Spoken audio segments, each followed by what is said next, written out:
গণ আন্দোলন সৃষ্টি হয়েছে এখন বাংলাদেশে। ভারতের পণ্য বয়কট।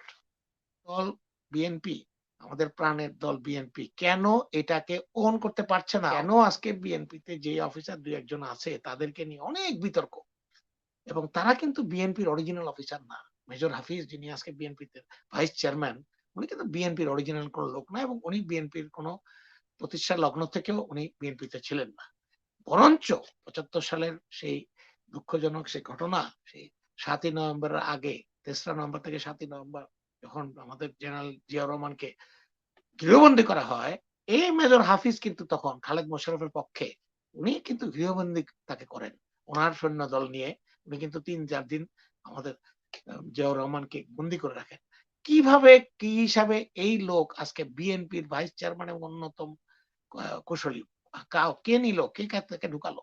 আমি তো মনে করি কোনভাবেই বিএনপিতে তাকে নেওয়া ঠিক হয়নি। মহান মুক্তিযুদ্ধে তার অবদান, একজন ফুটবল খেলোয়াড় হিসেবে উনি খুব বিখ্যাত ছিলেন। উনার খেলা আমরা দেখতাম, উনি ঢাকা মহানগর খেলতেন, জাতীয় দলেও খেলেছেন। সেটার সাথে পরবর্তীতে ৪০-৫০ বছর পরে গিয়ে তার কার্যকলাপকে আমরা মূল্যায়ন করতে পারব না। এটা ঠিক না। এইসব কারণে আজকে বিএনপির আমাদের আজকে এই অবস্থা। আমরা যেকোনো সময় এই দলটা রাইট টাইমে রাইট ডিসিশনটা আমরা নিলেও ডিসিশনটা আমরা বাস্তবায়ন করতে পারি না। যেকোনো দল কিন্তু টিকে থাকে তাদের রাইট ডিসিশন এর উপরে রাইট টাইমের। লাকের একটা ব্যাপার থাকে কিন্তু লাকটার চেয়ে বেশি হলো রাইট ডিসিশনটা। একটা গণ আন্দোলন সৃষ্টি হয়েছে এখন বাংলাদেশে।